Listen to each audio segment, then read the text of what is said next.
आज फागुन 13 गते आइतबार साताको पहिलो कारोबार दिन आजको शेयर बजारमा पनि भारी गिरावट आएको छ। करिब 26.8 अङ्कले घटेर नेप्से इन्डेक्स 1979 बिन्दु आसपासमा आइपुगेको छ। कारोबार रकम 3 अर्ब 8 करोड भन्दा बढीको छ। आजको शेयर बजारको अवस्था के कस्तो रहेको छ, विभिन्न टेक्निकल टुल्सहरूको अवस्था के कस्तो रहेको छ, टेक्निकल्ली नेप्सेको मुभमेन्ट के कस्तो रहेको छ, समीक्षा गर्नको लागि सधैँ चाहिँ आज पनि नेप्से एनालाइसिस लिएर म उपस्थित भइसकेको छु। नमस्ते, म लामिछाने हजुरहरूलाई मेरो यस युट्युब च्यानलमा हार्दिक स्वागत गर्दछु।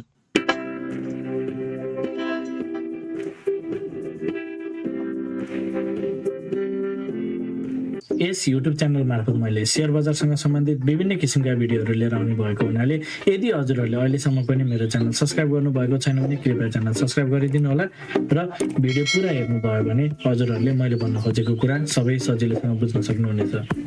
शेयर बजार अत्यन्त जोखिमको क्षेत्र भएको हुनाले लगानीकर्ता स्वयंले गहन अध्ययन र अनुसन्धान गरेर मात्र आफ्नो कदमहरू चाल्नको लागि उचित हुन्छ।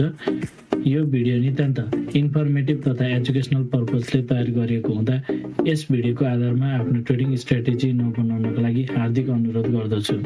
स्क्रिनमा नेप्सेको प्राइस चार्ट देख्न सकिन्छ। आज पनि नेप्सेमा एउटा बेरिस क्यान्डल नै बनेको छ, बेरिस मरौजु टाइपको नै क्यान्डल बनेको छ। कारोबार रकम अघिल्लो कारोबार दिनको हाराहारीकै रहेको छ। मार्केट ओभरअलमा 26-27 पोइन्ट घटेर गएको छ। लगातार मार्केट पछिल्लो समय केही घट्दो क्रममा नै रहेको हामी देख्न सक्छौँ र लगातार लगभग 5-6 दिन बजार घटिरहेको देखिन्छ र हिजो र आज भने ठुलो पोइन्टले नै घटेको छ। अब आजको इन्ट्राडे चार्ट हेरौँ।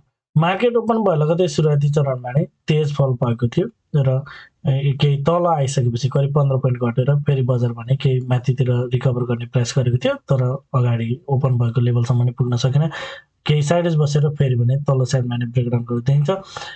सदा चाहिँ अन्तिममा लोएस्ट पोइन्टबाट केही सुधार भए पनि 5 मिनटको क्यान्डल समेत बियरिस बनेको छ। आज ओभरअलमा मार्केट घट्दो क्रममा देखिन्छ र यसरी 5 मिनट्स टाइम फ्रेममा ट्रेन्ड के छ भनेर हेर्छ भने मार्केट तेज घट्ने, केही साइडेज बस्ने, फेरि केही तेज घट्ने, केही साइडेज बस्ने, फेरि केही तेज घट्ने, केही साइडेज बसेर फेरि तेज ब्रेकडाउन नै गरेको छ। ओभरअलमा 5 minutes time frame down trend छ, अन्डर करेक्सन छ, क्लियर बियरिस स्ट्रक्चरमा छ 5 मिनट्स टाइम फ्रेमको NEPSE. Overall market under correction down trend कन्टिन्युसनमा छ। यो लो लगिसकेको र मार्केट अब फेरि पुल ब्याक जान्छ अथवा रिभर्स हुन्छ, अपस्विङ जान्छ भन्ने खालको प्याटर्न अहिलेसम्म इन्डिकेसन भइसकेको देखिँदैन।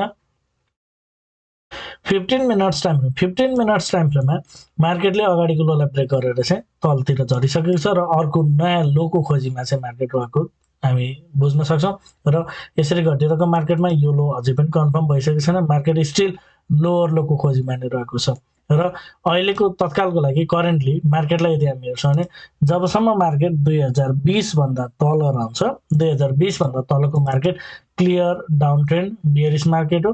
2020 भन्दा तलतिरको मार्केट चाहिँ एकदम शार्प डाउनफलमा नै रहेको रूपमा हामीले बुझ्न सक्छौँ। अहिले मार्केट घट्दो क्रममै देखिन्छ, कुनै पनि किसिमको माथितिर जाने खालको अथवा यो लो लगाएर माथितिर पुलब्याकको लागि जान्छ भन्ने खालको प्याटर्न छैन। यो लो नै कन्फर्म छैन, लोवर लोको खोजमा गरेको छ। यदि मार्केट माथितिर लागिहाल्छ भने मार्केटको लागि पहिलो टार्गेट भनेको 2020 भन्दा तलको मार्केट चाहिँ फेरि पनि जति माथि गए पनि फेरि तलतिर जान सक्ने पोसिबिलिटी हुन्छ। 2020 यदि कटेर माथि लाग्छ भने त्यसपछि केही माथितिर जान सक्ने अरू प्रक्षेपण गर्न सकिन्छ। अहिलेको लागि चाहिँ 2020 भन्दा तलको मार्केट चाहिँ क्लियर डाउन ट्रेन्डमा छ भन्न सकिन्छ। एउटा जानकारी, यदि हजुरहरू स्मार्ट मनी कन्सेप्ट एसएमसीको कोर्स गर्न चाहनुहुन्छ भने कृपया स्क्रिनमा देखेको नम्बरमा सम्पर्क गर्नुहोला। साथै यदि हजुरहरू मेरो सल्लाहमा सेयर खरिद बिक्री गर्न चाहनुहुन्छ, एज अ एडभाइजरको रूपमा पनि मलाई लिन चाहनुहुन्छ भने यही नम्बरमा सम्पर्क गर्नुहोला। 9863805867 यसमा कल, मेसेज अथवा व्हाट्सएप गर्न सक्नुहुनेछ। अब आवरली टाइम फ्रेम जाउँ। आवरली टाइम फ्रेममा अहिले करेन्टली हामी हेर्छौँ भने मार्केट स्ट्रक्चर बियरिस छ। अगाडि चाहिँ लोहरू माथि हायर लोको फर्मेसन गर्दै मार्केट माथि गइरहेकोमा मार्केट अहिले भने यो जुन एउटा अगाडिको लोएस्ट पोइन्ट बनेको थियो, हायर लो बनेको थियो, त्यो लोलाई ब्रेक गरेर मार्केट तलतिर झरिसकेको छ। सो आवरली टाइम फ्रेममा चाहिँ मार्केट बियरिस स्ट्रक्चरमा प्रवेश गरिसकेको छ र यो लो ब्रेक गर्नुभन्दा अगाडि नै आवरली टाइम फ्रेममा चाहिँ मार्केटको स्ट्रक्चर लगभग हामीले हेर्छौँ भने यो लोलाई ब्रेक गर्छ भन्ने खालको प्याटर्न बनाउँदै नै तल झरिरहेको थियो। अहिले चाहिँ मार्केट आवरली टाइम फ्रेममा क्लियर बियरिस र डाउन ट्रेन्ड कन्टिन्युसन प्याटर्नमा रहेको छ र मार्केट एउटा लोवर लोको खोजीमा चाहिँ तलतिर झरिरहेको रूपमा हामी बुझ्न सक्छौँ। मार्केट मोर लाइकली केही तलतिर जाने प्याटर्नमा चाहिँ देखेको छ र क्यान्डल टु क्यान्डल यदि हामी हेर्छौँ भने पनि मार्केट चाहिँ डाउन ट्रेन्ड कन्टिन्युएसन प्याटर्नमै रहेको देख्न सकिन्छ।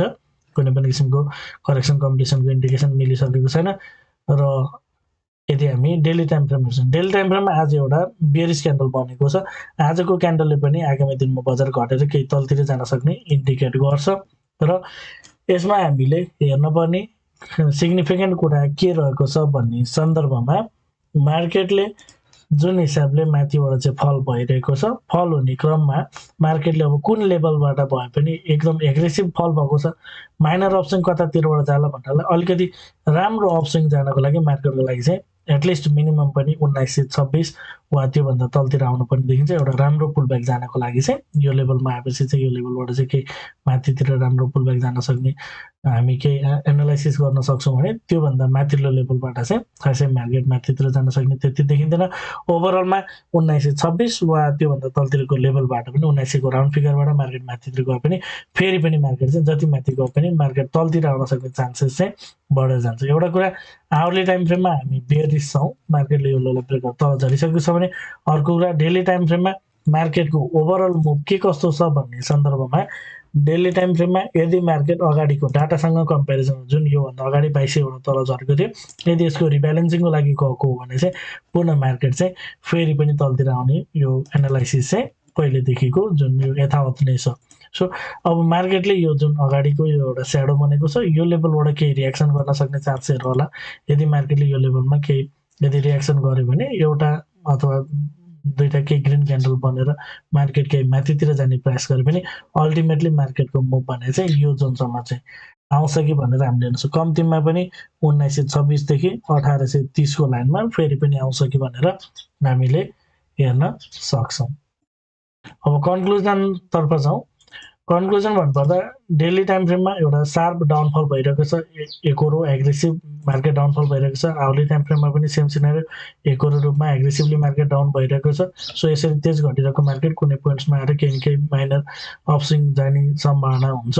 सो यदि कसैलाई सेल आउट गर्नु छ भने चाहिँ त्यो अपस्विङ कुरेर बस्नु, पुलब्याक कुरेर बस्नु नै राम्रो हुनसक्छ। तेज घटिरहेको बजारमा ट्रेड लिनु भनेको एकदम रिस्की हुन्छ। सेल साइडमा, बाई साइडमा चाहिँ रिस्क लिएर केही ट्रेड लिन सकिन्छ धेरै धेरै घटिसकेको स्टक्सहरू। बाँकी एकुमुलेसनको लागि चाहिँ अलिक बल्कमा आफूलाई कारोबार गर्नु छ भने थोरै थोरै गर्दै एकुमुलेट गर्नको लागि चाहिँ पक्कै पनि राम्रो हुनसक्छ। र मार्केट माथि जाने क्रममा यो पटक यदि मार्केटले यदि 2100 पार गर्छ भने अब बजारको लागि चाहिँ विशेष गरी 2070 भन्दा पनि यदि बजार माथितिर लाग्छ भने मार्केट चाहिँ अब यो 2200-2300 तिर चाहिँ मार्केट 2200 मा चाहिँ मार्केट अड्किन्छ। 2100-2200 मार्केट 2070 मात्र क्रस गर्यो भने पनि मार्केट चाहिँ माथितिर जान सक्ने पोसिबिलिटी हुन्छ। योभन्दा अघिल्लो पटक मार्केट जति घटेर आउने माथि जाने क्रममा 2200 मा अड्किन्छ भन्ने खालको एनालाइसिस मेरो रहन्थ्यो। यहाँबाट सप्लाई फेरि पनि आउँछ भने तर अब यदि मार्केट माथितिर लाग्छ भने कुनै पनि लेभलबाट यदि 2070 प्लस हुन्छ भने त्योभन्दा माथि क्यान्डल क्लोज गर्छ भने मार्केट चाहिँ माथितिर जान सक्ने पोसिबिलिटी चाहिँ रहन्छ। यो सबै लिक्विडिटी हो, यो पटकको लागि मार्केटले चाहिँ ब्रेक गर्न सक्ने पोसिबिलिटी धेरै रहन्छ। ओके, कन्क्लुजनमा थियौँ हामी। डेली र आवरली हेर्दा घटिरहेकै देखिन्छ।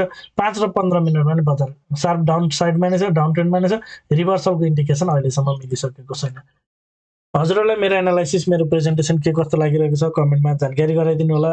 यदि मेरो एनालाइसिस मन परिरहेको छ, हजुरहरूलाई केही सहयोग उपयोग भइरहेछ भिडियोमा एक लाइक भने अवश्य गरिदिनु होला। मलाई केही सल्लाह सुझाव अथवा प्रतिक्रिया दिन चाहनुहुन्छ भने कमेन्ट मार्फत दिन सक्नुहुनेछ। पहिलो पटक हेर्दै हुनुहुन्छ भने च्यानल सब्स्क्राइब गरेर जोडिनु होला भन्दै आजको भिडियो एन्ड गर्न चाहन्छु। हवस् त, धन्यवाद, नमस्ते।